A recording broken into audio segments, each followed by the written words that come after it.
Star Trek 57, M23, take 2.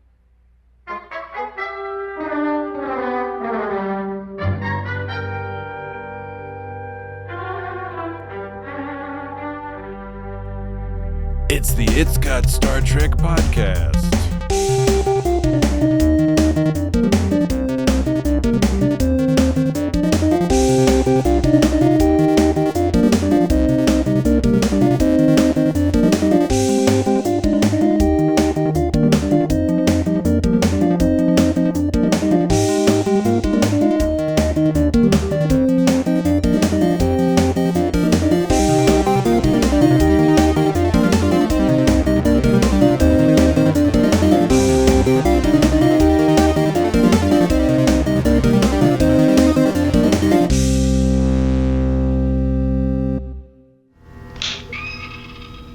Name? Khan Noonien Singh. From 1992 through 1996, absolute ruler of more than a quarter of your world. From Asia through the Middle East. The last of the tyrants to be overthrown.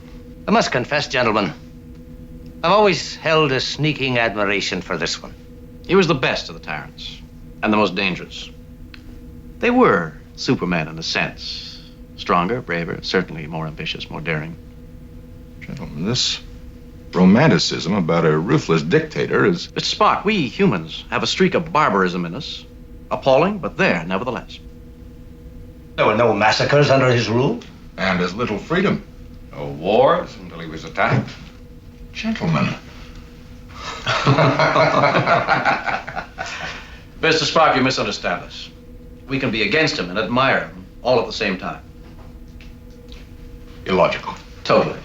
Hey, Dan, can I start? Can I Dan, just start? May I start? Can I finish? We're all eager to start. I guess you're gonna have to wait.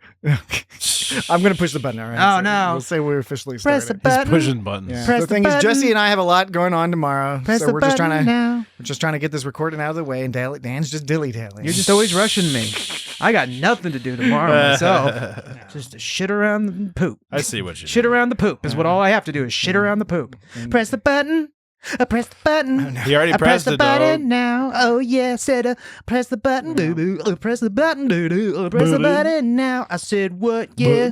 Press the button, you do. Press the button, I did. Press the button now. So Dan is committing Press the what is button. Press the understood to button. be- Press the button now. This is called podcast terrorism, right?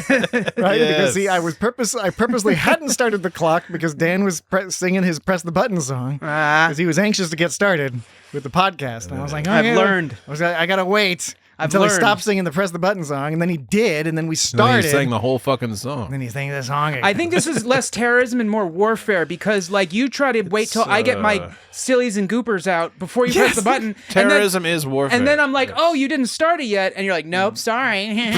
And so, like, now I have to trick you. So now the next week, you're going to have to trick me into thinking you started when you actually didn't.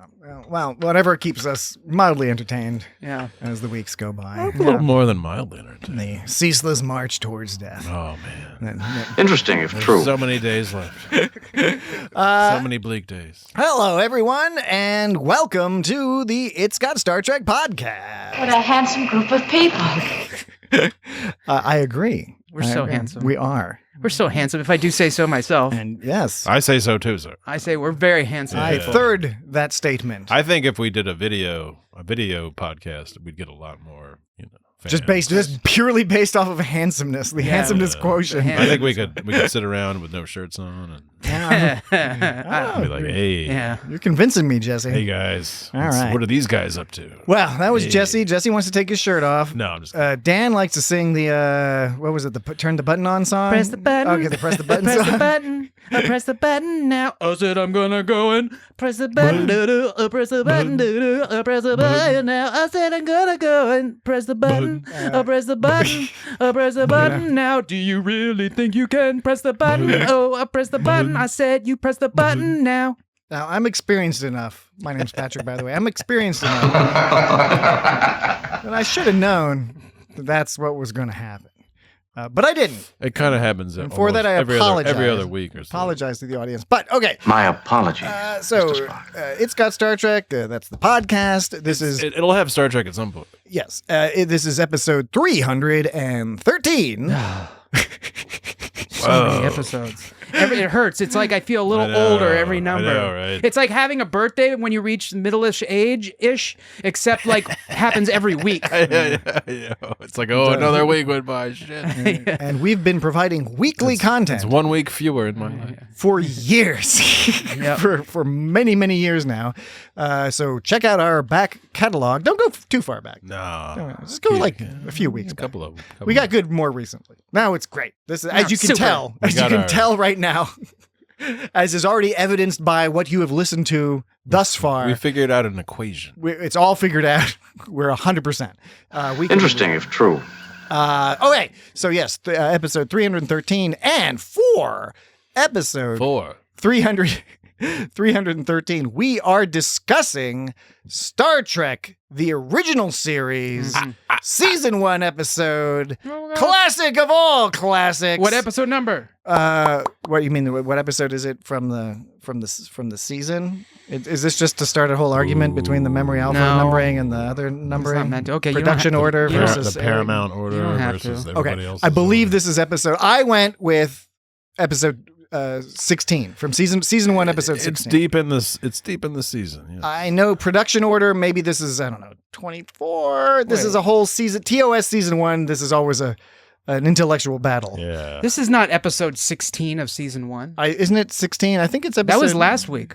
Oh, no, was that Shuttle Pod 1? So what is this? Jammas. This is episode what of season 1? 22. 22. Yeah. 120. So season 1, episode Paramount 22. Plus says 23, but Google says 22. What does Memory Alpha say? Did you look it up? Memory Alpha usually goes. Memory Alpha 5! This is Memory Alpha 5! Memory Alpha usually goes by production order. Wikipedia has. Wikipedia says the 22nd episode. Yeah. It says Wikipedia and IMDb, the Internet Movie Database, usually jibe with each other. Yeah. Memory Alpha generally jibes, except for a few seasons of Star Trek, including season 1 of TOS, because they filmed in a different order. This says it's episode 24. Yeah, that's what I'm saying. That's So crazy. Memory Alpha, it's the production order. Well, yeah, they do the production order. Okay. Right? Fair enough. So for me, I put Where No Man Has Gone Before. I consider it one of the Star Trek. It's the second pilot of TOS. However, it was aired, I think, 6th, something like that. It was definitely not first. Well, we haven't named the episode yet, have we? Have we? Oh no, we haven't. You're right. It's Space Seed. Space Seed. My name is Khan. Please sit and entertain me. Now, this is a minor mystery, and it may be less of a mystery than I think it is. That clip was played frequently someplace in my past, and You're asking me to recount your past to you? Well, you're a big part of his past. First, there's that. Make it sound like we were married. Second, I'm putting it out there because I can't remember if that sound clip was one of the many TOS sound clips I had as a computer error message or notification message back in the old. I used to have Homer Simpson go dope. Windows 3.1s. I had a lot of Spaceballs and a lot of Star Trek. So it could be that. It could Theoretically possible. It could be from one of the many drive time radio shows we used to listen to that had all sorts of That's old school. audio cavalcades, and I'm talking, like your Don and Mike's, like your what was it? G. Gordon Liddy. I don't think it was on G. Gordon Liddy, but it might have been on what was it? Russell and Stevie. What was that show you were on? Russell and Stevie. Ron and Fez. Ron and Fez. It could have been on. We've Ron and Fez. never mentioned that I was on that show. Well, you were on. I was on the Ron and Do you Fez want to show. retract it? Should I delete that? No, we totally doxed you, dude. I was an intern on the Ron and Fez show. And you did all sorts of fun music. You were a and, bit more than just an intern. Dib dabs and jibble jabs and all sorts of stuff on and the old, jobble the old dobbles. Ron and Fez show. Dibble dabbles. Muffin Mouth. Muffin Mouth. I remember I was I was doing, because I worked at that radio station, and I filled in as the call screener for Lisa Lampanelli had a show, a brief show. Yeah, She for had a brief time. A syndicated and I was show. and I filled in as the call. I was like the call screener of that show briefly. Wow. And then What kind of people called up that show? Yeah. Were they telling crude jokes? Was that the plan? Were they calling up and you're like, "Hi, this is Dan." This was back in. Why do you want to get on the air? Why do you want to get on the air? My name's Charlie, and I've got the best joke ever. Lisa's gonna love it. This was back in like 0405, so this is a long time ago. Yeah, that's a long time ago. Odd 20 years ago. Yeah. Odd 5. Most of our listeners are so young they don't even know what those years are. Are they really? No. Academic, Captain. Academic indeed. I think most of our listeners are within the couple years of our age Probably. range. Yeah. There is that possibility, Captain. Right. So yeah. Space Seed. Ron Bennington and Fez Watley. Yeah. One reason why we're doing Space Seed is because we wanted to. Because we want to, okay? We wanted to. But also there's a lot of Khan in the air because there's the Khan podcast, the Star Trek Khan podcast, which I haven't listened to yet. Everyone seems to be digging it. Totally. Right? So that sounds really cool. I think have you either of you heard any of it? I haven't heard it, but you explained it to me one day. So here's the deal, Jesse. Here's what they're doing. There's a thing called a podcast. Yeah. Well, it's an audio drama, right? And audio dramas, right. Audio dramas done well are great. Not done well are cheesy and annoying. And I think that was my concern leading into this. Even though the people behind it, the writers on it, the producers, it's all, I think, it's got a good pedigree. But anyway, there's a lot of Khan in the air because there's this, I think it's a 10-part podcast that just concluded. Maybe we should cover it. It is audio, so we can do we can do our audio clip. We do have ears. But anyway. Khan Noonien Singh. Yeah, so Khan is floating around in the ether, and so we thought, let's go ahead and discuss Space Seed. Precisely. But first, he's the purpose of your starflight. We do have an email and a voicemail. So let's do those. Let's get through our emails and the voicemails. Totally on the rad. So thank you, Jesse. This first email, it's the only email this week that we're going to be reading. She was my only friend. Jenny. This email is referencing. I taught her how to dangle. And what did she teach you though? She taught me how to swing. Swing? She taught me how to swing. And I taught her how to dangle. Okay, so that's he's quoting Forrest Gump. Tom Hanks. A movie that people used to think is good. But when you go back and watch it, it's an inconvenient truth. I can't even do it. It's not as good as you. When you leave the 90s, it becomes less ridiculous. Yeah. A lot of movies less like relevant. It's just kind of pointless, really. It's kind of pointless. Yeah. So this email is referencing last week's discussion. We were talking about Star Trek Enterprise's Shuttlepod 1. I don't get it. Last week. And But thank you so much for saying this is my favorite audio clip. What? But so on that episode, at one point, Malcolm Reed is going through the rations they have. Yes. And he's kind of grouped together the quote-unquote fancy rations and has listed... Because he's from England. Listed Mugu Gai Pan among the fancy rations. Yeah. And so we got an email, actually, as it happens, from Dan's brother, Rob, who was... he was on the show. He was on the show recently. Go figure. I'm not joking, Lee. So Dan's... Hi, Rob. How's it going? Answer me when you hear this. Hey, please. bro. Thank you. He will text you. So Rob says, because we were asking, I think, Dan, maybe you were the one who made the point that Mugu Gai Pan wasn't as fancy as the other two options. Right. So, which was like some sort of chicken masala or something, and some sort of fancy. It was like Chilean sea bass. Which, by the way, was there chicken masala? It's not like isn't Chilean sea bass. it Just some was, sort of like ridiculous. It's not some fancy. It's not super fancy. That's a made up thing. But it's like it sounds fancy. It sounds fancy. And I guess that's the point. Is like you think of like chicken marsala, fancy sounding word, Chilean sea bass, fancy sounding thing. Mugu Gai Pan. But like at least chicken marsala and Chilean sea bass, like, or some it can take as much effort as you want to put into it. I just think Mugu Gai Pan is very limited in its function. Let's see what your brother has to say about this. He said maybe instead of Mugu Gai Pan, Peking duck would be a better choice. Yeah. It's a real Chinese dish, unlike Mugu Gai Pan, and was prepared in China for centuries as a special dish for emperors. There you go. So it was fancy. Oh, that's fancy. Also, Peking duck is way tastier than Moo Goo Gai Pan. Yes. So it wins there. Yeah. I would choose, this is Rob saying, I would choose Peking duck over meatloaf every single day, and I love meatloaf.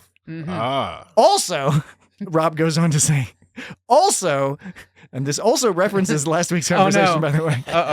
Also, the meatloaf and burgers. God damn it. Meatloaf and hamburgers are not the same, and I know more than one person who likes burgers and doesn't like meatloaf. I never said they were the same. Well, it was a what little I unclear. said is that if you like one, you like the other. Now, I grant he does make that qualification at the end, is he knows people who like one but not the other. But those people, I don't want to say they're misguided because I don't know them. And I don't want to say they're wrong because that's inappropriate to say that somebody's tastes are wrong. But like, I think they need to look at it from a fresher angle is all I'm going to say. A fresher angle. Well, so I'm not criticizing their taste at all. I'm just saying, like, look at the ingredients. Ground beef. I responded to Rob and I said I was looking forward to reading this email on the recording tonight. And then he responded back saying that, and you might be able to inform this, Dan, because you also lived in Oklahoma for a time where Rob is currently located. And Rob says, Where would I stay? Rob says, actually, there's a big argument about meatloaf and burgers in Oklahoma. One of Oklahoma's food specialties are quote unquote onion burgers. Ah, yes. I've had onion burgers. They're good. Which are just ground beef mixed with onions and cooked in a burger form. Which is like meatloaf. That's like just a jazzed up burger. They are quite good, actually, but different than a normal burger. However, some food people in Oklahoma think that onion burgers are basically meatloaf sandwiches. Yeah. And strongly prefer burgers made without onions and make quite a big deal about it. See, and he provides a website address, https://eatingokc.com/the-lists-2024. For more info on this feud, search onion burgers. Look, and I found that article very interesting. Thank you, Rob. Thank you, Rob. Here's the thing. If all it takes to make a burger meatloaf is putting onions in the middle, then I cannot understand how you can say you like one not the other, unless you just. I think there's more to meatloaf. Unless you just hate onions. If you hate onions, then yes, I get it. You hate onions, but like. Then a burger is just a meatloaf without the onions. And if that's if that's the only difference, then that's not enough to say that you like one and not the other. I'm with Jesse in the sense that I disagree with the people who think that an onion burger is a meatloaf. I can understand if they say it is a specialty burger. That's a specialty burger. It is something you would want to note that it is different than a regular burger. Another example. It's just like putting like that Lipton onion soup mix in. Or a pig and steak burger, which is where you mix ground pork with ground beef in equal proportions. Yes. That is still a hamburger in a sense, but it is you need to state, you need to explain that this is different. I would agree with the onion burger, same deal. But a meatloaf is its own thing. But the only difference between meatloaf and a burger is like one is the way they're cooked, basically. And even then, you could bake a burger. I think there's different ingredients in a meatloaf. Meatloaf are usually you make a bit of a sauce. It's got stuff in it. It doesn't have to have a sauce. It doesn't have meatloaf doesn't have to have a sauce. It's flour. You've arrived at a totally illogical conclusion. I think meatloaf is like there's lots of ways to do it. It's one of those things. Right. And this is what I'm saying is you can make meatloaf as close to a burger as you want and still call it meatloaf. You can make you can make burgers that are reminiscent of fancy meatballs. Which is why I'm saying I would argue that too. Like how can you like a burger but not like a meatball? Yeah. This is a topic for another podcast. Well, it's so useless. It's an interesting philosophical debate and one that I think it's okay for us to keep having periodically over time. And it's we encourage people to write in at feedback@itsgotstartrek. It was a very stimulating contribution .com to feedback. Yeah, write back feedback@itsgotstartrek.com. It does not matter. Yeah, because we would like to hear what you think about the meatloaf versus burger debate and all the sub debates, onion burgers and pig and steaks and you better respond in the correct way. Whatnot. Now, Quite understandable. Let's move along home to our Excellent. Excellent. to our Good. He's reasoned it out. Good. Excellent. Good. Wait, how does Okay. Good. Excellent. Good. Excellent. Good. Right. All right. So we're gonna move along home to our voicemail. Very positive, yes. Magnificent. Our voicemail.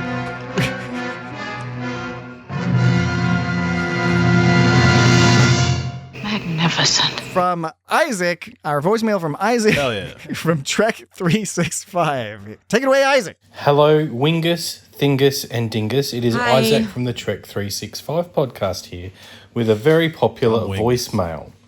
First thing I'd like to say is in last week's episode, you guys mentioned chicken masala a few times. And each time you did, in my head, I went, chicken masala Wallace was right. And I wondered if I'm still allowed to mention Pulp Fiction because I think you guys said we had to stop talking about it come 300 episodes. No. Also, I felt a little bit unsatisfied by a Patrick story. Patrick said, I saw a big grizzly bear once and just left it there. Yeah. We want to hear the grizzly bear story because you know what? Cousin Truckwill, or Captain Goodwill, he has a bear story, but he told the story. And I know that story, but I don't know Patrick's bear story. So bear story, I barely knew thee. So if we could have that, that would be good. Also, at the end of the episode, you talked about potentially doing Star Trek Khan. I have listened to it. I would absolutely recommend it. It's a bit of fun, guys, and it's a little bit different for a Star Trek audience. So if you do decide to do that, I'll listen. And if you don't, I'm going to listen anyway because I listen to you guys talk about anything. Like, seriously, to do an episode on chicken wings, I'll listen to that. I'll actually fucking love it, to be honest. But I love chicken wings. No pressure on the chicken wings episode. Anyway, Blue cheese dressing. looking forward to hearing what you guys have to say today about Space Seed. It's a great episode. I enjoy it. I'm going to enjoy it now. I'm going to put it on. I'm probably not, but I know it pretty well. Anyway, that will do. Bye. And now it's time for the... we're going to go to the commercial break, and then we'll be back after this with a Fun Me Up. All right. Bye, guys. Fun me up. Thanks, Agamus. Not too far off. We are nearing break time. So, are we going to be able to bear through your bear story? Oh yeah, I got a ton of bear stories, but You got a ton of bear stories. I do. I think I have one bear story, and I wasn't even present for the bear. I was like in the bathroom, and like one of my friends saw a bear. He came to the kitchen door. We were in West Virginia. Me and my friend and my mom were in this cabin in Blackwater Falls, West Virginia. I was in the bathroom, and Is this where you ate the testicles? Or is that someplace else? That was Colorado. Oh, Colorado. Bull testicles. Yeah. They just fry it and put a bunch of We marinara call them on it. prairie oysters or something like that? Yeah, Rocky something like Mountain that. oysters. Maybe they're Rocky Mountain oysters. But like I was in the bathroom and then like my friend was like, Mrs. Glovitz, there's a bear. And she's like, oh, come on, Todd. And then she's like, Todd. and then she like walks up into the kitchen and on like the little steps up to the kitchen or to the porch kitchen, which is very small, it's a very rustic cabin. There was between like about a foot from the screen door was this fucking black bear cub, and my mom was like, "Holy shit, get the fuck back here!" You know, because I mean, it's just where was that? Blackwater Falls, West Virginia. Oh yeah, okay. And so it's just a bear cub, but you know, like you don't want to be hanging around bear cubs, you know, black bear cubs. No, because the bear's mama's around. Yeah. There you go, Isaac. You got Dan's bear and story. I wasn't even. I was in the bathroom taking a shit the whole time. And that was his only bear story. I've got a bear story But too. Patrick has tons of them apparently. I do. My family He's has in the woods a cabin lot. out in the mountains. Okay. We see black bears all the time, but I went to the channels. Black bears just wander off. I went to the channels with my wife, and on the way back down the mountain, we saw like a bear, and the bear was all surprised to see us. And I was like, "We're gonna walk this way, bear." Yeah, Very interesting. We were driving down Mountain Road, and a little baby bear cub, black bear cub, ran across the road and then climbed up the tree. And I stopped the car and I started taking pictures, and this bear cub was all like. Yeah. And my son was like, he was like 3 at the time. He was like, Daddy, can you please close the window? Because I just rolled down the window. I was like, I'm taking pictures. No, but the grizzly, I've seen grizzlies in zoos, of course, but the one time I encountered one in the wild was when I was hiking in the Glacier National Forest. And we were wearing you wear like a Coke can around your neck on a string with some rocks and coins. So and they hear you. And they said if you're worried about it, you can sing a song or you can talk loudly. And anyway, we were walking through a narrow trail, wooded on either side along this sort of ridge line. And the person I was with was, about 20 yards behind me. And we're just sort of hiking along. And about 20 yards ahead of me, I just see a big grizzly bear on the path. And then it just walks off the path to the left. And I was like, well, shit, we have no choice but to walk that direction past where there was just a giant bear. So I just started singing a song, and the person behind who I was with was like, why are you singing? What's wrong with you? I was like, I'm just like singing. I'm just like singing a song. And it was fine. We walked past, and there was no further encounter. Oh, although we then got caught in the snow and had to just set up our tents on the side of the thing. We weren't able to put our food in bear bags or anything, and there was some snuffling around the tent at a certain point. But what I did to overcome the tremendous fear I was feeling at that point was I just smoked a bunch of marijuana, and then I went to sleep. You are an excellent tactician. That solved that problem. So there's a couple of those are related bear stories because that was in the same hiking. Well, I wouldn't say that. I mean, that's an impressive bear story. I'm impressed by that bear story. I wouldn't say it was. You have a ton of bear stories. Well, I have a number of black bear stories that I haven't told because most of my black bear stories are, there's a black bear, and the black bear is all like, meh, and then it turns around and walks the other direction. Think of its accomplishments. Because they black bears don't want to mess with you. Yeah. Right? The deal is, if it's a black bear, you act all big, and they're like, well, I don't want to mess with you. If it's a brown bear, grizzly bear, any of that thing, you play dead. If it's black, fight back. No, if it's black, give it whack. If it's brown, take it to town. Yeah, and if you encounter a polar bear, by all accounts, white, good night. Yeah, you just that nothing you can do. It's going to murder you. It's going to dance because around with your body. It's going to make your body dance around. There's nowhere to go. You're like in its home turf, which involves nothing but open. If there was nothing but open space, that it can move much more quickly through than you. And it just wants to fuck with you. Like a grizzly bear doesn't want to fuck with a human either, but they get surprised by you. Well, because they might be. Think of how boring and miserable it must be to be a polar bear. Yeah. So it's like you're out there. It's like, hey, I'm gonna have some fun, you know. Especially nowadays with all the ice melt. Yeah. Okay. You find no pleasure. Yeah. So we have a few minutes before the break. So holy shit. We can we've already talked about this episode a little bit. This has all been Star Trek related. Everybody knows this Bear. episode. You came. Star Trek Bear, right? Earlier I played this sound. First, the purpose of your starflight. Starflight. Yeah. I don't know why that caught my ear. Starflight. Season 1 has all sorts of funny Weird stuff. Says Starflight. They also talk about the turbo elevators. Yeah, they talk about the turbo elevators. But they did mention deflector shields, and only 4 episodes earlier was Arena where they were talking about screens. Remember when Rob was on the episode, he mentioned how they brought. That's right, baby. They talked about screens instead of shields, but now they're talking about shields. So I don't know why they talked about. I don't know if they just changed their approach or if screens and shields are supposed to be different. Or different writers doing things interchangeably for a while on Star Trek. By the way, this continues continues into TNG and some of the other series as a while. It would indeed. I like that. It's a little bit of fun flavor. Flavors. Flavor with a U. Flavonoids. Totally. All right.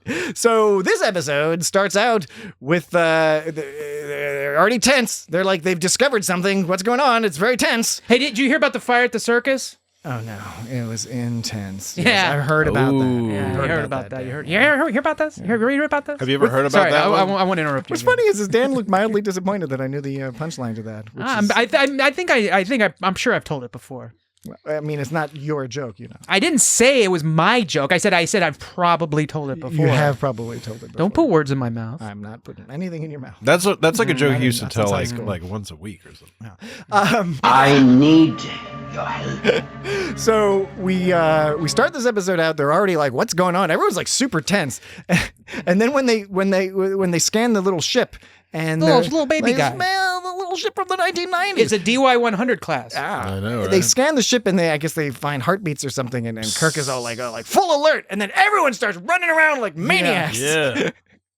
Right. Oh, I thought Dan would have like a really awesome sound clip. Something super fucking crazy. Just the sound of people like running back and forth. Being industrious. You don't have any sounds of industry, human industry, Dan? Well, I have this sound. Continuing to pick up some form of heart action over there. Which is not nearly as interesting as what you were hoping for. It certainly does. That doesn't represent sort of the nebulous concept of human industry at scale. Wait. Talk about them running around again. Building a bridge, baby. Talk about them running around again. Kirk says, full alert, and then they all start running around like bees and bats. That didn't work. That's a slow camera zoom in. Oh, you're right. That didn't work. Do you have any other doodly doos and boodly bops? Bibbly snibbles. Yeah. Ooh, cool. I like that one. I do enjoy that particular musical style. Yeah. The 60s, man. This is when he's doing his con stretches. Yeah. His like. Right. See, he's stretching. It's meditative. And at the second time he does it, he does a Karate Kid Part 2 thing, right before they change the ice. That's right. Yeah, Karate Kid must have got it from them. Before he opens the hatch, the doors, he all like does some kind of funny like whoa. Yeah, whoa. Data doesn't have to do that. Data can just open doors. Yeah, or if they have one of those door openers. I like when they have those little door little things. claspy things. Where Yeah, they they go. go. Oh, yeah, and right. they go whoop and they open the door. So no, I don't have any good. I mean. Just you could say human scurrying. You have like termite music. Maybe you learned it labeled okay, it termite. say Do a search for termite. Say it one more time. They were running around. They were running around like crazy. All right, let's take a break. When we get back from the break, we'll get started in more earnest. Yeah. We'll try again. We'll try again. Yeah. We'll Give us another chance, please. We'll discuss this. Do you have any other questions? Take 2, break 2. Immensely classic episode of Star Trek: The Original Series, like one of the most famous episodes. And we've ever. treated like as if it were twisted from Voyager. We'll talk about how hot Ricardo Montalban is. For example. All right, so I hope great. so. We will be right back.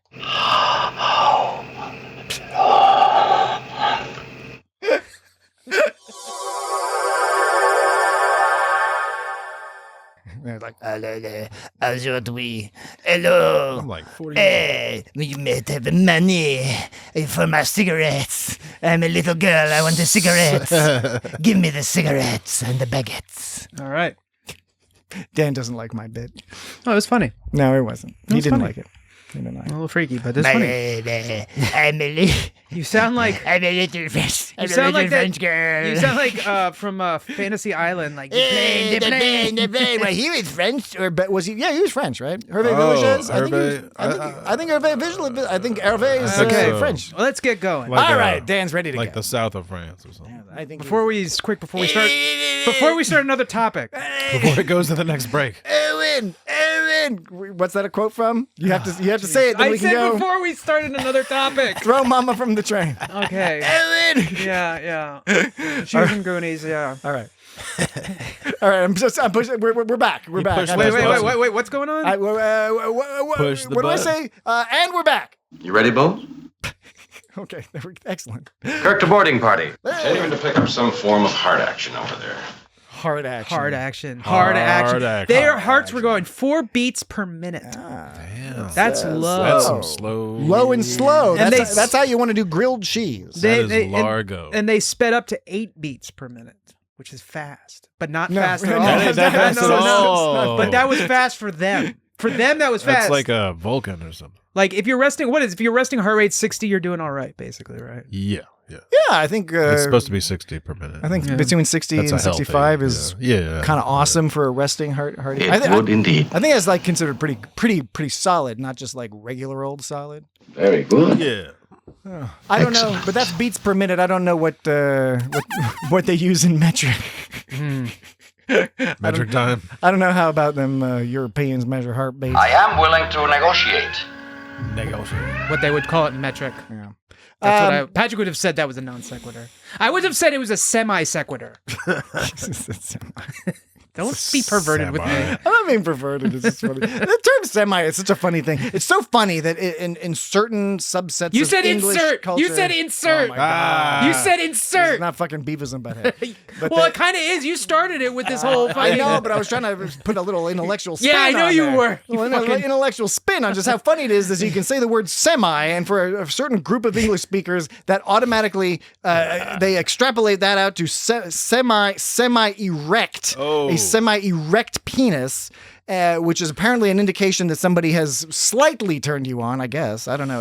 Or you're just really comfortable. It's a very peculiar concept, but I suppose you're bringing it up because you got a quote-unquote semi when you saw Khan come out in his little drawer. And that irritates you, Mr. Spock.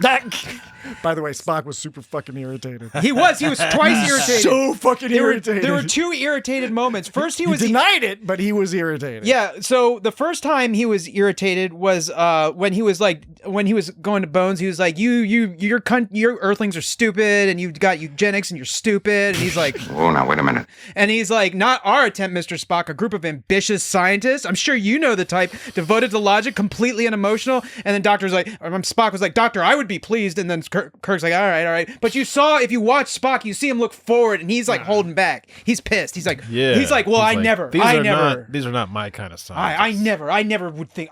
How dare he? Spock is like, I'm strong enough to tear you in fucking half. You piece of shit. And then later. Kirk, they were at the table, and Kirk was like, he was the best of the tyrants and the most dangerous. They were supermen in a sense, stronger, braver, certainly more ambitious, more daring.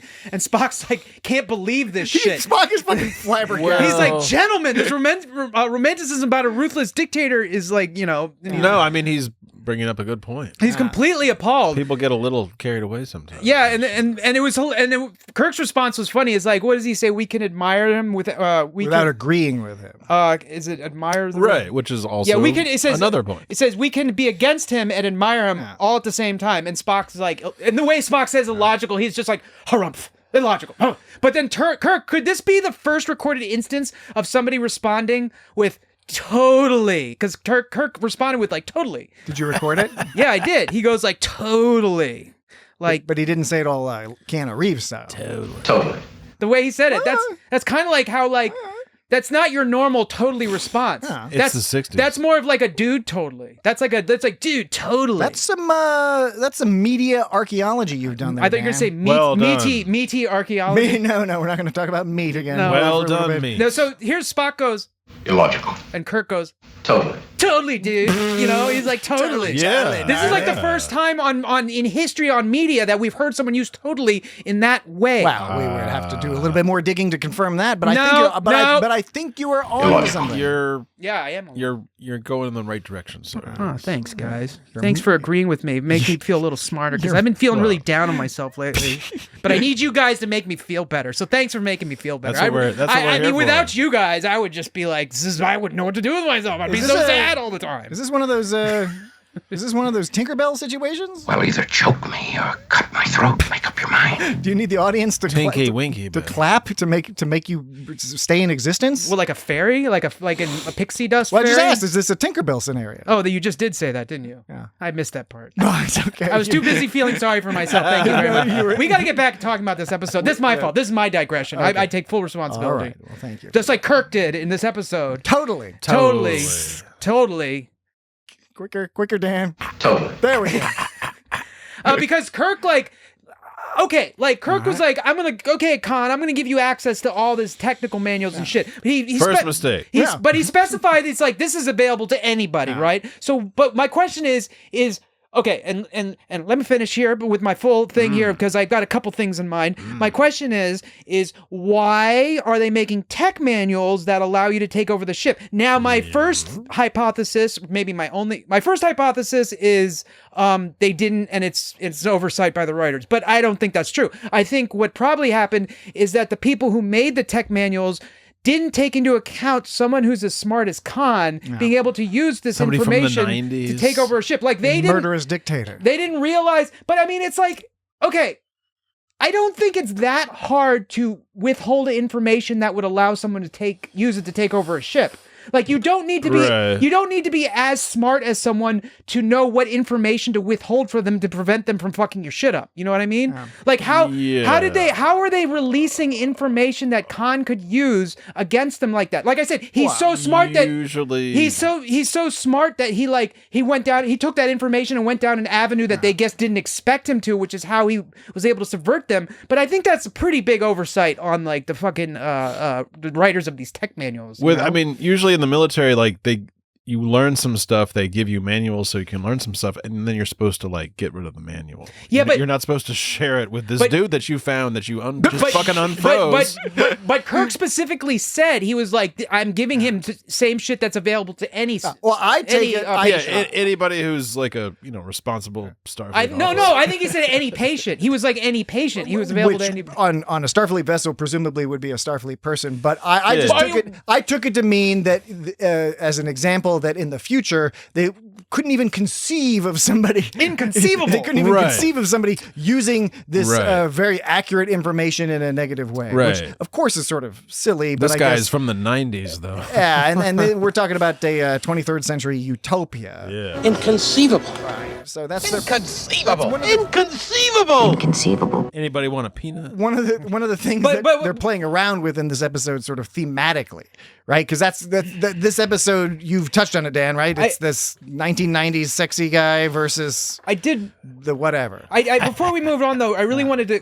TNG, the Enterprise in TNG was a civilian ship. I mean, it had civilians on it. Lots. There was a change definitely in TNG. They were like, we'll have whole families on it. In TOS, they don't really have TOS, is this strictly a military ship? It's more military. There's no because you gotta imagine. There's science. You gotta imagine there's families. There's gotta imagine there's civilians, like the family members and shit on the ship. I prefer, instead of saying military, I prefer just to say Starfleet, because there's a whole separate debate about how. Starfleet certainly is run like a military. Okay, my point is, particularly in the TOS. My point we is, don't see families. Okay, my point on is, TOS. Okay, my point is no kids. Is you're saying I would say Starfleet. Would you consider Starfleet non-civilian? Yes. Yeah. Okay. Although, who knows? So Maybe are they there have civilian civilians on the- scientists, but I don't think there's nobody on this Enterprise. The first It's a Enterprise. uniform service. This is only people who are there to do a job. You know what it's akin to? It's akin to an Antarctic research station. Okay. Or the as park opposed to service. a research station in Geneva. But the way Kirk made it seem is that they made it seem like these things are available to the public. You don't need to sign an NDA to read them. But it could have been an oversight on his part, and that's what I'm trying to figure out. Because he doesn't. Because he's from the future, where everybody's like, they're trying to put forth, that most people aren't just going to do bad shit. Exactly. I think that's Theoretically possible. Everybody's going to do knowledge work for the greater good. Knowledge is for everybody. Yeah, knowledge is. We don't have knowledge. any crazy augments running around. It's like in TNG when the people from the past came to the future. People from the past. Remember people from the past. They were from the 1980s. Like the investor dude. Yeah. He just wandered up onto the bridge. I know. Because they were like, country star. There was no security, because it's like, well, he's just wandering onto the bridge. Why would he do that? They didn't do security on the Enterprise D until about season 3. Yeah. And they started being like, wait a second. Yeah. This is you gotta lock that shit down. Yeah. You do. All right. Speaking of the eugenics wars, many questions. Khan, this guy shows up. They unfreeze him. They find this ship full of bodies. We sort of glossed over that. Unfrozen con man lawyer. They unfreeze this person, the historian lady, who, by the way, the way this episode handles Marla MacGyver's is hilarious. Yes. Because on the one hand, What's her name? McGivers? Yeah, okay. MacGyver. So by the way, again, from the start, Kirk doesn't think much of this exactly. person. So I've seen this episode 100 times. I also always remember her name as McGivers, which is fucked up. I feel so bad every time, because every time I watch it, that's the whole plot point, is that she's being diminished because of Kirk's not remembering her name properly. Well, so his line is, I'll need somebody familiar with the late 20th century. Here's a chance for that historian to do something for a change. For a change. Now, I can't tell if he's against the concept of having a historian, or he just generally doesn't like her. Well, exactly. It's like, what's the deal here? Yeah. Right? And then he doesn't get her name right, which is odd. You almost are like, did he... I know it's a stereotype that Kirk is a man slut, and he was not in fact that, but sometimes it seems like, does he try something on with this girl? And Penal deportation. It didn't work out. I don't know. It was a little bit weird with this whole Kirk and MacGyver's thing. But what was even weirder was a meta weirdness. So in the episode, most of the time we hear her name, it's either MacGyver's, Lieutenant MacGyver's, or Lieutenant McGivers. I think they only mention her first name like once briefly. Lieutenant MacGyver's. But in the episode credits, the character is only listed as Marla. Not Lieutenant McGivers or Lieutenant Marla MacGyvers or whatever. It's just Marla. So they were like, we don't want to give this person a rank or a last name in the credits. Even though in the episode she didn't go by Marla. Almost all the time we were hearing her by MacGyver. I guess by the end of the episode she's just Marla, because she's not in Starfleet. I think they only mention her. They mention her first name, I think, twice. But so far I'm only finding like 2 mentions of her name, but when I think of her, I always think of McGivers or MacGyver. I don't think of Marla. No. MacGyver.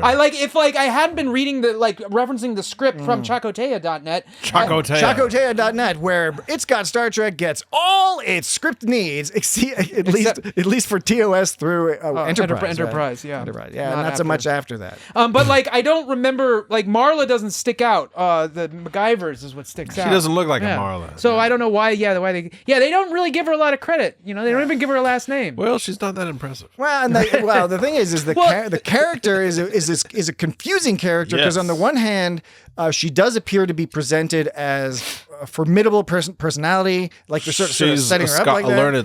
Learned scholar, artistic talent, and stands up for herself even in front of the captain when the captain mispronounces her name.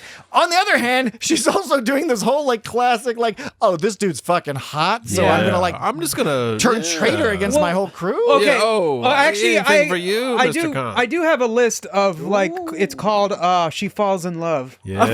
Sounds like the name of a terrible movie. It sounds like the name of an excellent list. Sounds like the name of an excellent list.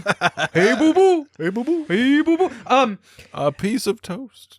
So she from the start, like you can tell Kirk's against her, and when she goes down, when they go down on and onto the ship or go over to the ship, and she's like magnificent when she sees like Khan or whatever. Well, yeah. That I think is what pissed Kirk off, right? Because that's when he was like, when he was like, you need to be acting more professional. Because that was like the only thing she did. But he was threatened. But like she also paused a little bit. Because Khan is way hotter. At one point when he asked her a question and she took a second. Oh, did she? Yeah, but it was very brief. Well, but you could see that it aggravated him too. Well, there was one part when she corrected him when she was like MacGyver's. Like he looked around and was like, get a load of her. What is she doing? Why is she talking? And meanwhile, McCoy was like, sorry, I'm not paying attention because I'm dealing with the fact that my haircut's weird this week. My haircut's especially weird this week. No, seriously, go back and look at it. I doubt you would understand. McCoy's there was something funny about McCoy's haircut this week. Especially like when he was wearing his dress uniform, he looked especially goofy. But puffy and weird. Without knowing the history between Kirk and Marla MacGyver, MacGyver's Lieutenant MacGyver's, without knowing their history, like I don't think anything she did on that ship was specifically out of line. Like you could make the argument like, yeah, she thought it was magnificent because she's a historian and she's seeing some people from hundreds of years ago. Yeah, that's magnificent. Yeah. And what type of people did she see? She saw some mid-European. There were some other kinds. Oriental. Yes. She saw some hot yes. Some Oriental people. Yeah, there was specifically Western, Mid-European, Latin, Oriental. Oriental. Yeah. So there was that part, but Sorry. I don't think she did anything unprofessional up to that point, which is why, like, I think the first line of him saying, like, maybe she'd do something useful for a change, there must have been a history that line was supposed to imply. Seems like because that context alone from her on the ship saying magnificent and saying whatever she did to Kirk, I don't think that was enough for him to reprimand her because she could legitimately have thought like, this is very interesting. Obviously it turned out it wasn't, but like, or maybe Kirk is so savvy with like relationships that he could tell the way she was looking at Khan. Maybe he was like, maybe I'm just super unsmooth and I couldn't see it in her eyes what Kirk could see in her eyes. Where I saw someone interested in historical absolutely bodies, pointy boobies. There were pointy boobies, weirdly pointy. Because again, it was the 90s. But no, it was the 1960s. Imagining the 1990s, and the producers being like, the boys love the pointy boobs. So the pointier the better. So where I did gotta put an eye where on I that saw shit. So where I saw someone interested in historical artifacts, living or dead, Kirk saw, because he's so savvy. He saw that she was looking at him as a little bit more than that. Wow. So that just means that Kirk is more savvy about that kind of stuff than I am, I guess. Maybe that's all I could take. Well, so I felt very starship captain. So I felt very threatened by this episode because what this episode was telling me is that I don't know anything about relationships and Kirk does. And I don't like being told. I don't like when TV tells me what I do and don't know. I wouldn't sell yourself so short. I mean, we know Kirk's reputation. And there's merely one interpretation now. He's not the best with human relations. Another interpretation of the specific line about the 20th century historian or the person who understands the late 20th century and being useful for a change could also just be interpreted as, yes, isn't it? It's kind of interesting to have a historian on a starship. Yeah, it's both cool that they have it, but you could also see how they could be like, well, how many adventures is this going to be useful to us? I mean, especially for a ship that does not have children on it. Yeah. So there's no school to teach. She's not shooting the phasers. Nope. She's not launching any torpedoes. She's not damning them or anything. Yeah. She is, however, very quickly falling in love with Ricardo Montalban, which is understandable, Which I have, as he's presented. But Dan, you have this list that you advertised earlier. Yeah, we can go over it if you want. No, we don't have to. No, we would very much like to. I think that's so first she's the reason why we're here. Listen to the old list. So this is an 8-point list. First, she sees him in the sleepy chamber, and she says, "Magnificent," which we went over. She goes, magnificent. And Kirk notices, even though she doesn't explicitly do anything against the rules, he detects her attraction. That's what we're led to believe. Yeah. Number 2, she then later on, she visits Khan, and he keeps flirting with her. And then he tells her that like her hair looks better down, which is like, that's like. By the way. By the by. I have a 1-2 after you say yours. Maybe they're the same. They might be the same because what Khan is doing here is he's doing that classic. He's like, I'm going to make an essentially imperceptible change to your physical body, and then compliment you for that. Yes. And pretend like it's a big deal. It was all my idea. I'm pretty sure if Khan were around today, he'd had one of those men's rights YouTube channels where he'd teach betas how to date. And he wouldn't be getting any chicks whatsoever. Oh no, he would probably be getting chicks because like the classic gag with those guys who like train guys who don't get quote unquote don't get chicks. The people who offer that, sometimes they're the one they're getting laid, but the thing is they can't teach that. Yeah, right. They're just saying like if you're an asshole to women, then they'll like you. No, that's not. It only works for them. He's leaving out that he's also like a coke dealer or something. Right. You know, there's something else going on there. Well, I was going to say that like her reasoning for not putting her hair down is she says it was comfortable like it was. I don't think that your hair done up with a bunch of spray and shit is more comfortable than leaving it down. I agree. I don't know, but whatever kind of like barrettes or whatever were poked in her head. Disagree with the premise. Yes.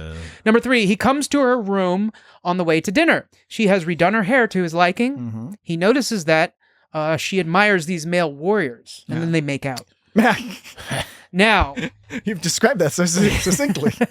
I think that would fit in a single blue sky skeet. Yes. Skeet. Is that what they call them? I believe so. Yes. Now in that scene, he goes. There were these 2 parts in this episode. I think one of them. This one. I think he goes. All bold men from the past. Richard, Leif Erikson, Napoleon. A hobby of yours, such men. He's referring to her painting, but that's kind of a funny way of wording it, like saying these are men your hobby. Because another time she is a historian. Another time she goes, perhaps some other time when you feel more like talking about the past. And Khan goes, I'm glad you came. Please do it again. Do you think that was sexual? I'm glad you came. I'm asking a serious question. I'm glad you came. Please do it again. And then later he's like, a hobby of yours, such men. These are sexual innuendos here. Yeah, a little bit. Maybe in the 60s they didn't think that way. So for the audience at home, Dan is using his serious face. I am, and I'm using my serious hand gesture. He's not using his joking face. He's not saying poo poo. Earlier Dan was going on about something, but the way he was moving his body made it look like he was the host of a children's TV show. When he's got 2 hands up in the air, and you know he's like, there's something up. But he's like waving his hands around like Tim Robinson. But no, this is the serious face. He means this for real. He wants us to know if we think that when he says, I'm glad you came, that he's referring to her achieving an orgasm, presumably, right? And then later when he's like, a hobby of yours, such men. Like you could say the painting is a hobby, or is it like admiring these tough guys? Right, tough guys from the past. Yeah. That's how he wins her over. Wow. Yeah. The difficulty with this episode is how quickly he wins her over to be a traitor to all her people. Right. We have seen this before in Star Trek, where he almost wins over everybody else too, though. Well, it's kind of like in Star Trek 5. Everyone's like pretty quick to go on Cybok's side, right? It's a sort of a similar thing. Same shit. Because it happens in the blink of an eye. It's like, this guy it's for the purpose of the story, and it's unfortunate that the result is that it sort of diminishes an otherwise at least partially progressive representation of you're an old-fashioned boy, a person here. But yeah, you have to really believe it. Now, here's the thing that this episode has going for it. that helps you take that shortcut to believing it is that it's fucking Ricardo Montalban. Right. Yeah. And you can actually... He's really good in this. He's really fucking good. Dude. Both as an actor and as a presence. Like when McCoy is like, he's got that electrical, charm or whatever. You believe it. And and even in this in TOS, which people have talked about, has a camp feel from time to time. It's camp. Like I didn't get that vibe from him at all in this episode. He's probably one of the best guest stars on all of TOS easily. Yeah. But he was enthralling really the whole way through. Yes. all of his lines. He's like, Improve a mechanical device and you may double productivity. Yeah. I love his Nobody cadence. has that deliberate. Yeah, it's great. One man would have ruled eventually. There's some smart dialogue. It has been said that social occasions are only warfare concealed. And when his line about you're an excellent captain, you let your first in command make the attacks and you sit back and watch. Yeah. And then Kirk is all like, you have a tendency to express things in military terms. Yeah, don't right. You, yeah, don't you, Mr. Khan? Mr. Khan. Don't you, Mr. No, but it was like a really fascinating dialogue. I thought that they were having at that dinner. It was. Yes, it was two people, antagonists, right from the get-go, pretty much. Yeah. Right? So that's the thing is, Khan is acting shady straight away. Yeah. Right? Oh, yeah. Immediately. And Kirk cottons on to this pretty quickly. But, we're in the middle of the Sorry, I was getting so excited talking about how excellent Ricardo Montalban is, and importantly... And this, of course, happens again in Star Trek too. How good Shatner is at rising to his level in that we believe both of them. We believe Khan as being the superior person, even though some of the mistakes he makes are sort of dumb mistakes. He just makes a lot of arrogance-related mistakes. Yeah. Maybe you have a list of arrogance-related mistakes. No, I don't actually. That's next time we do this episode. Or we let the audience make it at home. It's got Star Trek home list kit. I'm sorry, you said some arrogance mistakes. You said some words just then, and it sounded like ha-ma-ma-ga-ga-ga-ga-ma. That's what it sounded like to me. I literally don't know what you said. Jingly jangly. What do you think, Jesse? Did I say something? Was it me being aphasic? Because this is what I heard. I think perhaps Dan was distracted. No. I tried to listen to what you said, and to me it sounded like ha-ma-ga-ga-ga-ma-ma-ga. Was it when I said the It's Got Star Trek home list kit? Maybe that's what it was you said. Because what I'm saying is we're putting forward a topic. The topic could be whenever... The topic you make a list at home. You make a list at home. You make a list at home. You get a telephone. You make a list at home and then you get a telephone. It's like one of Dan's lists, but you get to make it yourself. And it's on the topic of Khan's arrogant mistakes. How many times he made a mistake because of arrogance in this episode? Oh, now wait a minute. What? Okay, number 4. After dinner, she comes to his room and apologizes for... Is that a joke about fucking orgasm, Dad? No, because this is me. Is it a joke about orgasm? Are you making fun of a point I was making? You are making fun. Restart. No, wait a second. No, this is interesting because this is very telling. Because this tells me that Patrick didn't agree with my analysis earlier, which is fine. You don't have to agree with it. But then why didn't you just say then that you didn't agree instead of passive aggressively retroactively making fun of me about it later? I'm sorry. You see what you did? Instead of challenging my assertion, being like, no, I don't think I see that, Dan. I think you look too much into that. I don't think they thought like that. Instead, you made this, I'll say it again, passive-aggressive, retroactive joke about, what the assertion I made before. So I am to believe that you don't think that when he said that she came again or whatever, you don't think that was, you don't think that was them making some kind of thing. It's very obvious, Jesse, what Patrick thinks. What was the point you were making just for this list item? This list item is after dinner, she comes to his room, which is not in the episode. See? And he's like, maybe, yeah, you mean she came? Like what you said earlier when you were quoting the dialogue? Maybe it's you're doing that now, too. Yeah, sure, Dan. Sure. Wow, you're really smart at looking into things. Very prurient. Puerile. After dinner, she arrives at his room and apologizes for how they behaved. She compares him to warriors. to different warriors. He makes a move, and for some reason now she's resisting. She makes a weak attempt at resisting.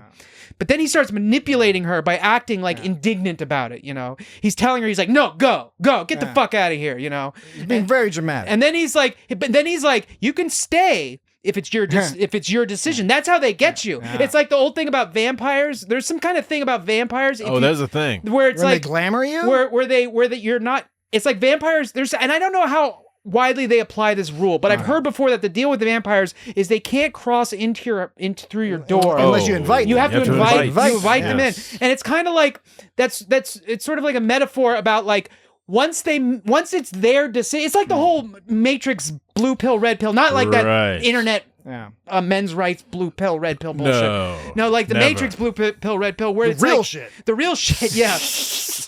Where it's like, I can force something upon you, but you will always be pissed that it wasn't your decision. But once it's your decision, then you're like, well, I guess I put myself into this situation. I have no one to blame but myself. I'm in it. This was all me. And so that's how a timeshare situation. Yeah, right. So he was like, you can stay if it's your decision. And so she's like, and so that's how he got her. And he manipulated her into thinking that she was making the decision that she originally thought she wasn't going to make. She didn't think she was going to make this decision. She wanted to leave, but he manipulated her, making her think that she wanted to stay, which apparently she did. Yeah. But she also showed up putting herself in the position to make the exactly. decision. So she She didn't think it was going around. So then she rescued Kurt. How many more list items are there? There's only a few more. I'll go quick. Hell yeah. No, we should take a break. Okay. And tease take the remainder of the list. break. Because you never know. There might be people that be like, you know what? 2/3 of this show is fucking enough. Yeah. I'm going to pause it now. I get the deal. But that's I know what these guys they are would have been like, we've already heard of all of Dan's list items, but now now they won't. There's at least a few more. You got to keep listening, otherwise you're not going to hear the remainder of Dan's list. No duty. You never know. You're good at sales, Patrick. I'm trying to get better. All right. I'm real soupy about them. Okay, but I gotta say we'll be right back. So we will be right back. Go. Or stay, but do it because it is what you wish to do. I would have stayed. Yeah, me too. It was really sexy.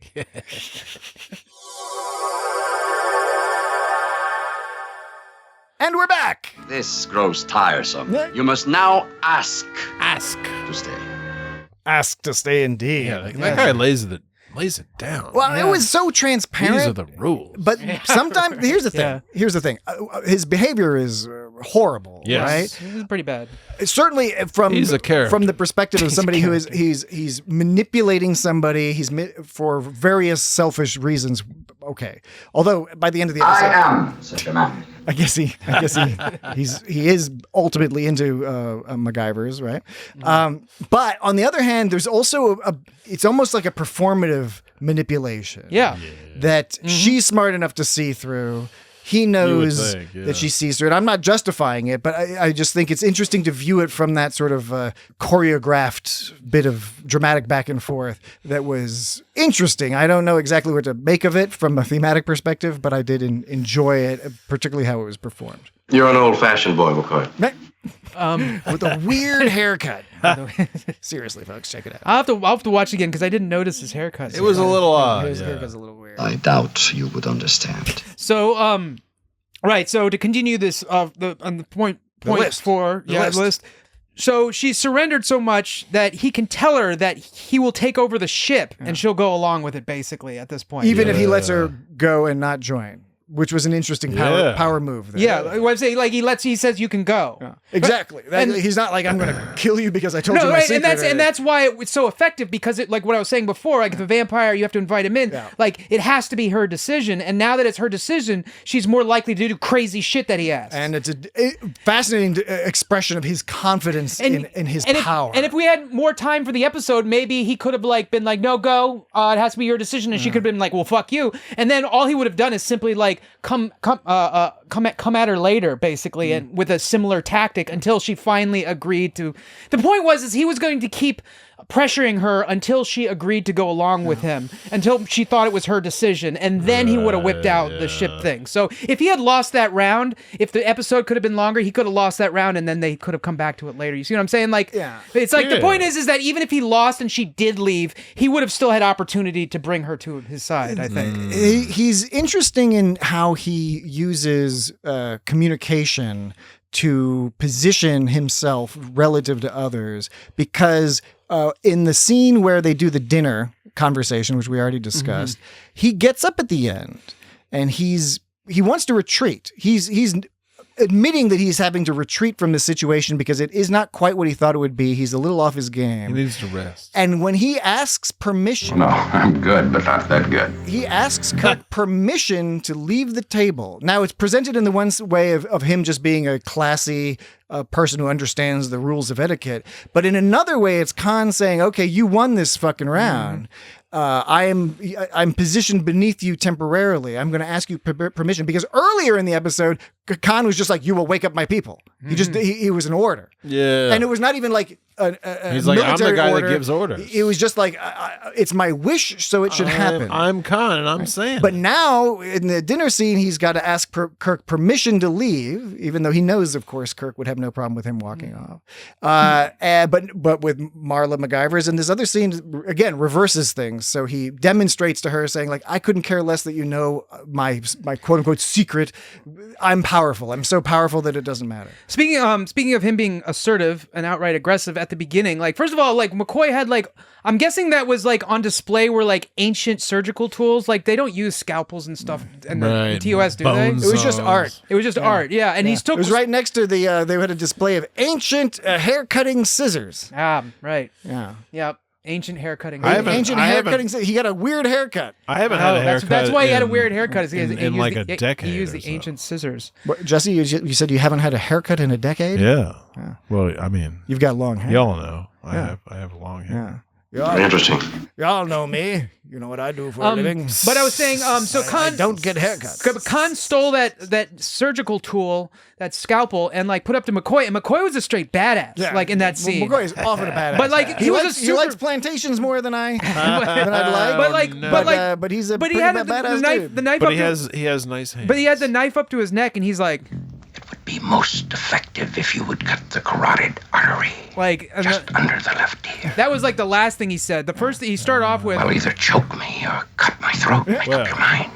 He can give it or he can take it away. But he was just straight up like, either fucking kill me or let me go, because I'm not doing what you want me to do. I like when Khan was all like, "Where am I?" or whatever. He was like, "You're like holding a knife to your doctor's throat, you jackass."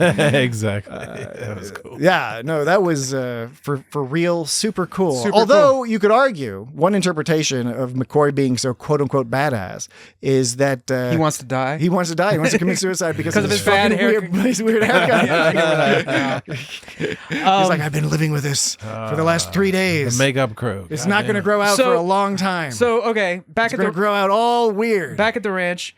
So they have a conversation. Marla's like, you won't harm anyone. And he's like, now you question me. And she's like, no, this is after she agrees to help him. She's like, you won't hurt anyone, right? And he's like, will you assist me? She's like, oh, please, Khan, don't ask me. And then he gets pissed. He's like, leave me, go away. Sorry, that was... He says, leave me, go away. We're doing a little bit of a Montalban accent there. Yeah, I feel very ashamed of myself. I didn't mean to take on that affect. I think that's fine. He did. It's hard to resist. He did commercials for those cars. Okay. You know, the Corinthian leather, the rich Corinthian leather. I apologize. Yeah. He says, Khan says, leave me then, go, I say. And then he indirectly threatens her by asking if she's when he asks her if she's questioning him. That's kind of like a threat, right? And then when it was very cornholio. Like, are you threatening? Yes, it was. I'm not as good. Can you do the voice, Dan? Are you good at doing a cornholio voice? I'm not really. Are you threatening? I mean, there's a pretty one. I mean, all you have to do is. Are you threatening? I can't. Right now, my throat's a little dry. A little dry.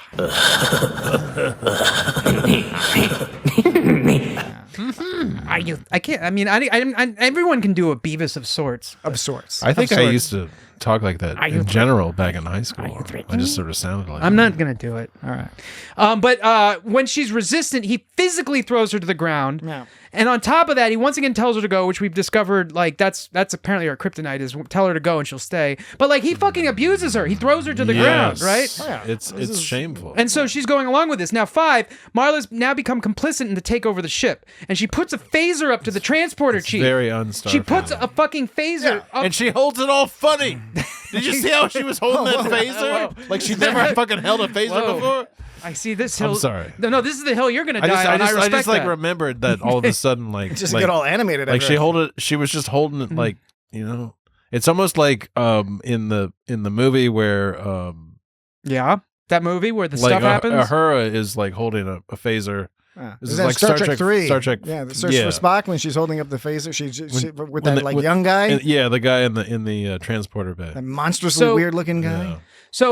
So she's like now holding phasers up to Starfleet officers. But number 6, she finally draws the line after Uhura gets hit. Uhura gets smacked in the face. The line must be drawn here and no further. Yeah, exactly. But only slightly. And number 7, she goes up to Khan and she pretends that she's too like weak-willed to watch, you know, and he's like, oh, I thought you'd be stronger. She just leaves. But she's off saving Kirk. So she's redeeming herself a bit. Which is kind of okay. And she tricks the guard looking away and then she drugs him and then opens that chamber. I don't know what that chamber he was in was. It was some kind of vacuum chamber. It was like a random vacuum chamber. In case you got to put something in a vacuum chamber. Maybe it was kind of fucked up. Maybe you put food in there or something. I don't know. Just to vacuumize your food. It could be like a food dehydrator. Or maybe your duvets when you put your Starfleet duvets away for dinner. For winter. Jesus fucking Christ. Put your duvets maybe you away can for cook dinner. stuff like if you put stuff in vacuum, maybe it cooks in a weird way. Well, that's true. That's like a pressure cooker, except that's the opposite. Isn't that opposite? Does a pressure cooker does pressure, right? Well, I'm saying, yeah. Well, it's like you suck the thing out of the. It might preserve it. You suck the thing out of the bag, and it makes the food stay good. Incidentally, when they were all like running out of air on the ship, they were all passed out except for Spock and Kirk. Now, that made me wonder, like, if you're in that situation and you all have equal amount of no air. Would you all pass out at around the same point, or would some people stay awake longer than the others? Well, Spock's going to last longer because he's Vulcan. Because he's a little different. Yeah, but like I agree with you. Kirk is just determined. You'd think, like, I can buy, but maybe some people who are like more fit would last longer. Maybe people who are. I think there would be a spectrum. But like, you know, maybe if you had too many muscles, you wouldn't last as long because you would require more air to fill all that body mass. I don't know. Well, that reminds me of one of my favorite parts is when like they release the gas on various decks and they gas the briefing room where like most of the like Khan and his minions are. Okay, and so like Scotty all like takes off, but like he doesn't hesitate to fucking clock that one dude. He's like I'm getting the fuck out of here, but I'm gonna fucking clock this dude on my way out. I have it in my notes because I watched it twice, and on the second time, it's totally fucking Scotty. I noticed that he punched the guy on the first time, but on the second time, whereas I noticed he actually goes out of his way a little bit. He's like, okay, I'm about to get gassed, but I have enough time to fucking just clock this motherfucker. I'm leaving, but I'm taking you. I'm gonna clock this guy in the fucking face, and then he all like looks around and is like, oh. He's like, you've been Scotty, and then he like darts out, but then he still passes out. Yeah, because he stayed in a little bit extra because he went out of his way to fucking just be like, I'm just gonna punch that one dude in the fucking face. It was great. It was hilarious. Brave man. I'm not even 100% sure that was planned. It might have just been James doing. Exactly. I was like, I'm gonna fucking punch this extra in the goddamn face. How did they do that show without? They couldn't have done that show without James doing it. It was brilliant. So getting to the end here, so she saves Kirk. 8. At the end, it seems like Khan's not too mad at Marla for betraying him, by the way. She completely betrays him. And it's almost like maybe he admired her bold behavior. That's how I interpreted it, that he was impressed with her. I think he was always impressed with her, but that made him be like, oh, okay, she pulled one over on me. Yeah. And it's also a typically arrogant thing because he's like, I'm so smart that if she tricked me, she must be smart. It can't be that I'm a jackass who made an arrogant mistake. There's a clue for the home list. There's a clue for the home list. The home list? Yes, it's got Star Trek home list kit. Okay, right. Not the gaga, baga, baga, ga. No. How long? Not that bad. Have you been sleeping? But it's weird. By the end, even though he's like manipulating her, he like physically abuses her and she betrays him and all this stuff.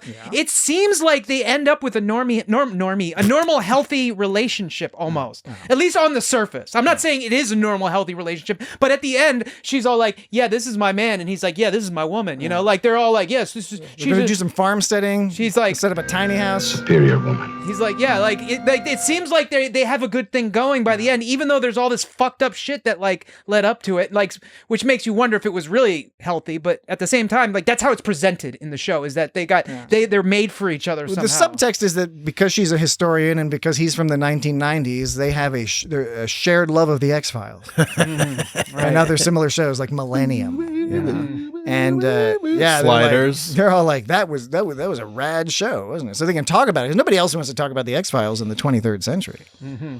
Yeah, that's exactly. They talk about Seinfeld. Appalling, but there, nevertheless. There's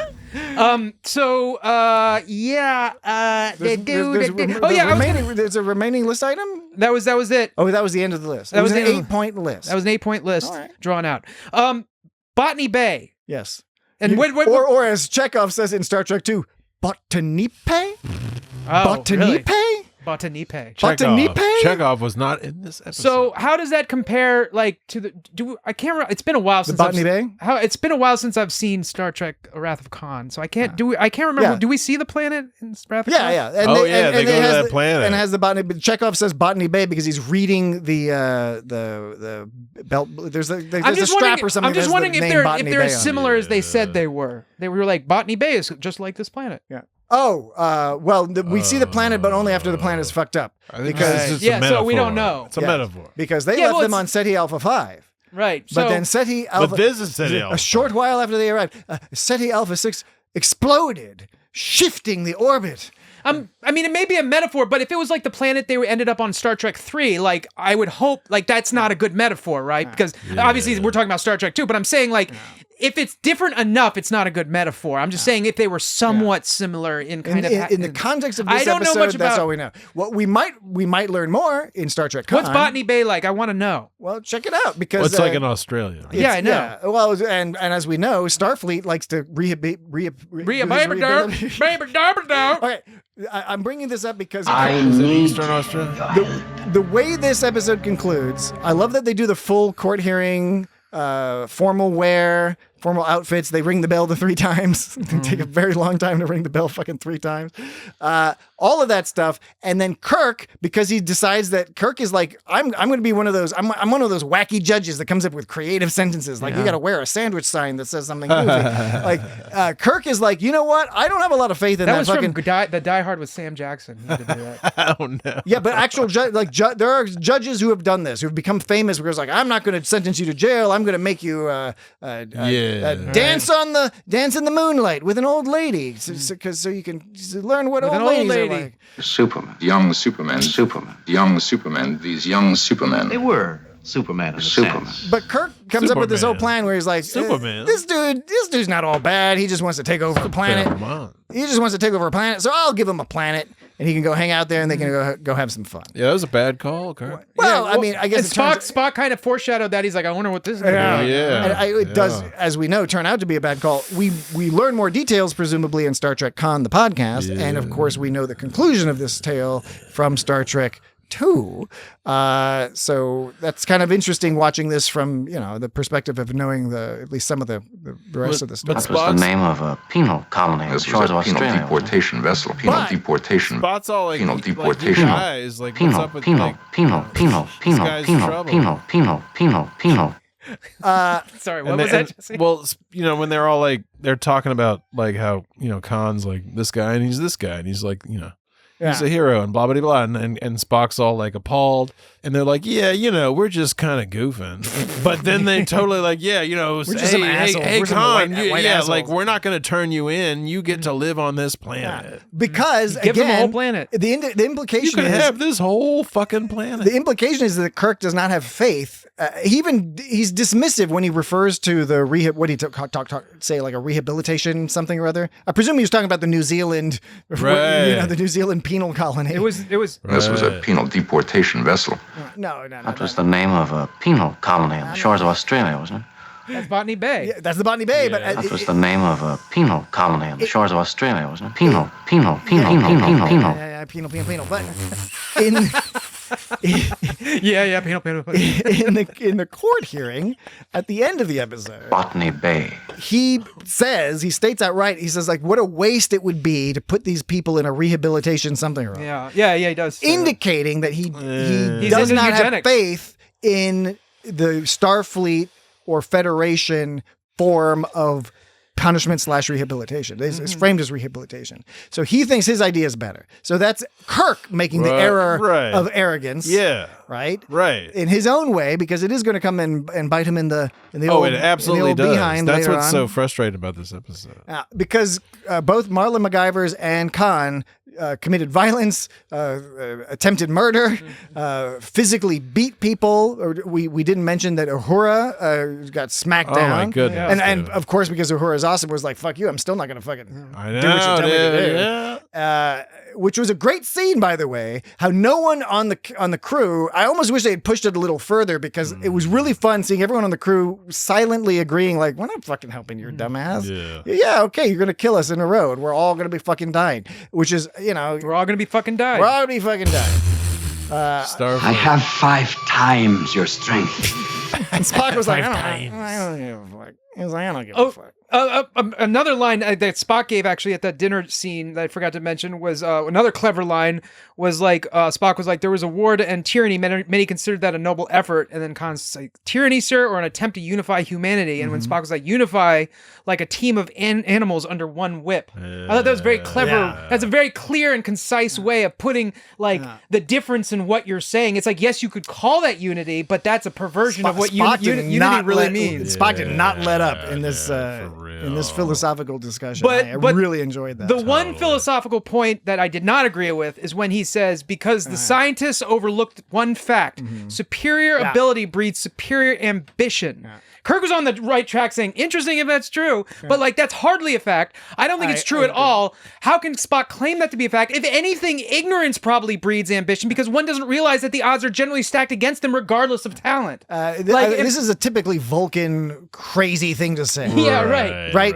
T'Pol would say something like this. I have it in my notes too, this whole superior ability breeds superior ambition being... There's no such thing as time travel. Being goofy, because we know lots of people, we're living with lots of people who have superior ambition, but who are not of superior ability, who are morons or who have very bad ability, but they have strong ambition. That's we also know many people, I count myself among them, who are very talented in many ways, who have not sufficient ambition to actually like do anything. And you're so humble about it too, Patrick. That's what I love most about you. Yeah. So humble. Yeah. Yes. You do love that about me. I love it. He's saying it like a joke, but he means it for real. I mean it. I'm getting really. This is a bit of a. Dan and I have a bit of a Khan and Khan. Like if Khan were dating Khan. Yeah. Khan and also Khan. But like I was saying before, like I said, it almost takes ignorance in certain cases. Now, it doesn't require ignorance, but there's a certain amount of like naivete that it takes to have ambition, because it's like, if this fails, you might be totally fucked. You could even go as far as to say a certain level of a comfortable delusion. Yeah, right. Is helpful to get ahead in certain endeavors. And I'm not saying that as a criticism. Like I'm like, if you're able to make your mind do that, great. But if you are like really smart and think about all the scenarios, you're very capable of thinking of all the ways that it could fuck your shit up. You know, and why you maybe should just not bother. Yeah, right. Yeah. So, anyway, what are you going to do? He's a Vulcan. It's a Vulcan thing to do. I'm glad you brought that up, though, because I agreed that it was one of those things that, okay, from a meta perspective, I don't know, is the writer saying that, the producers, is that the cultural vibe at the time? Whatever it was, I did chalk that up and I'll add that to the list of some of those funny things that TOS and all of Star Trek honestly will do from its time period. It'll take some positions that are a little bit odd. Cool fight scene. They made no attempt to hide the stunt performers, but it's okay because it was a pretty cool fight scene. But it was ridiculously obvious. At the time, they were going to be shown on a 13-inch. Yeah, right. 50% black and white TVs, 60% black and white TVs. So there was like. Which also accounts for like Kirk couldn't like beat this guy, but then he picked up like a PVC pipe. Started beating the fuck out of with it. this like shitty little plastic pipe. Yeah, it was and so hilarious. that's somehow it beat it. But like, like you said, you could probably not tell so much. Also, when Khan was squishing that gun, that phaser, like his hand was covering the whole thing. So you couldn't really tell that he was doing anything. It just looked all mushed up at the end. Yeah, so I think it must have been clay or something. Made of mashed potatoes? Yeah, it was like What is clay. this? It was like clay, so it was like kind of like creasing weird. But his hand was also, but his hand was also like covering it, so you couldn't really see it anyway. You couldn't really tell what was going on. I'm skeptical of like smashing up an energy weapon actually would hinder it. Like smashing up a ballistic weapon that shoots a missile. Maybe show some sparks or something would be nice. I would believe it more if it wasn't like bending and mushing. If it just like cracked into pieces. Yeah, I like when they make it cheap plastic and it cracks and falls into pieces. I'd rather have that, But that when Khan says to Marla, he says, quite understandable since I'm something of a mystery to them. And she's like, you're no mystery to me. I know exactly who you are. Shit. He seemed like he was all concerned there for a minute. Like she discovered some horrible things she's done. Yeah. But that was just her flirting, I She think. was just, exactly. Well, I think she knew who he was. Well, he goes, do you? But didn't care. He goes, do you? And he goes, Leif Erikson. She goes, Leif Erikson, Richard the Lionheart, Napoleon. I don't know if you're going to like living in our time. And then he eases up there. He's like, oh, she's just flirting with me. But she's down. It's like, I'm just like all those other assholes. So, but I just feel like he thought she knew something else about him that she didn't. It turns out she didn't know, or something. Could be like something specific. Could be wrong for me to go this far, but I just you simply might be took right. every time I've watched this, I just took that to as her basically saying, dude, I looked you up. I'm not stupid. I know exactly who you are. You're Khan Noonien Singh. You're one of the eugenics people. These other guys are really slow to catch on, but I know. But she was saying, at the same time, she was conveying, but I'm cool with that. I see now I made one serious error. Like when somebody's all like, is like, I know you smoke weed, and I'm cool with that. It's cool. It's okay. Don't worry about it. It does not matter. But he smoked. But it's not attractive. More sounds. Your ship flares up like an exploding sun within minutes. I like that line. Like an exploding sun within minutes. I also wanted to point out another artifact of the 1960s and of the sleazy producers, I guess, or maybe this was just the style at the time. Kirk is getting information about who is on the Botany Bay, and they're like, "There's X amount." SS Botany Bay. 72. They're like 72 surviving life signs. Right, and there were 30 of them were women. Yeah, right. Yeah. 30 of them were women. 30 of them. Well, why? 30 women with pointy boobs. Yeah. What are we gonna do? What a weird way to phrase that. 30 of them were women. We don't have enough I know, bathrooms. Not like this many men and this many women, like 42 men and 30 they just women. point out the women. 30 of them were women! Because the default is man. Yeah, So- exactly. Right. So there were a total of 90. They didn't say We're blown away. They didn't say if 30 of the 90 were women or 30 of the 72 were women. I think it's 30 of the 72. Yeah, That's I how I think took it. Yeah, I think it's me too. But Spock, we humans have a streak of barbarism in us. Appalling, but there, nevertheless.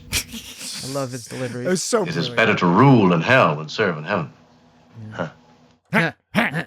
One with a population willing to be led by us. Yeah. A struggle at first, even to stay alive, to find food. He's getting so horny. Your captain will die. Montalban Captain is dead. As soon as I get to that planet, I'm going to take my he shirt did off. such a good job of being like, he's like, you know what, this was not my plan, but I can make this work. Yeah. I can make this fucking work. Nothing ever changed. Strip down to my underpants and Except run through the jungle.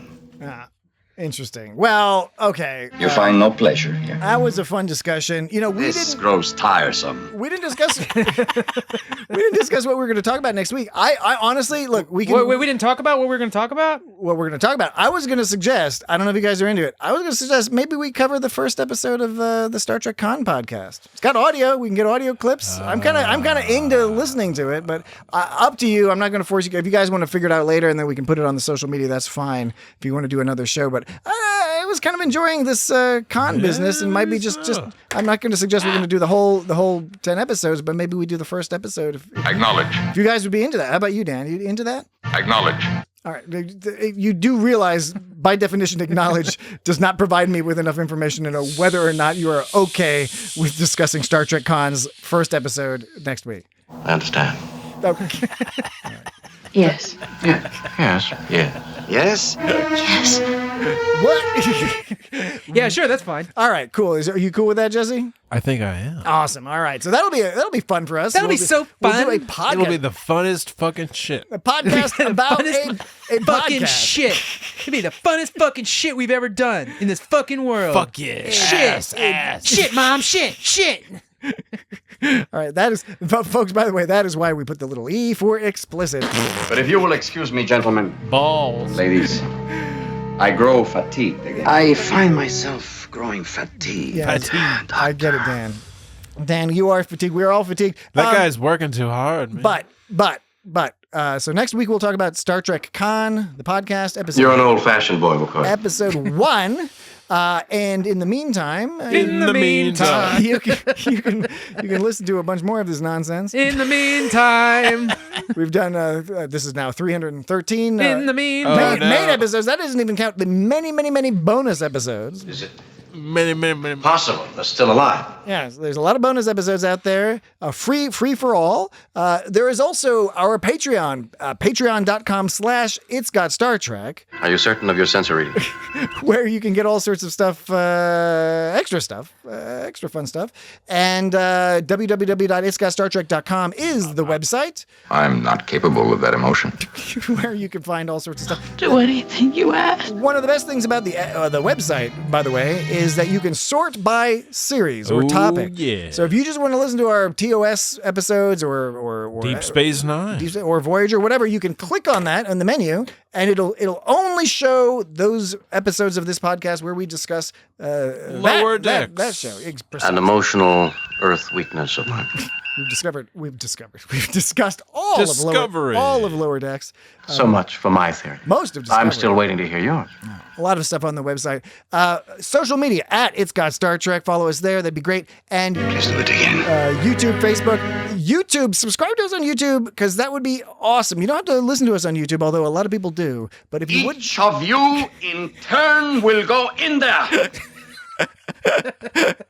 reminds me of my youth. YouTube would be great if you could subscribe to us on YouTube. Fantastic.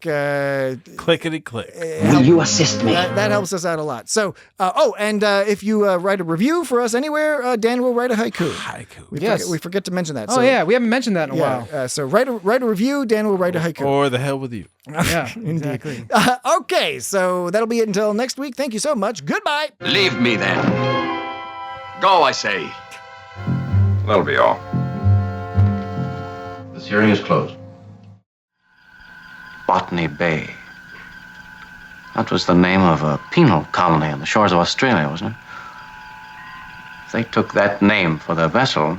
If you're suggesting this was a penal deportation vessel, you've arrived at a totally illogical conclusion. Oh? Your Earth was on the verge of a dark ages.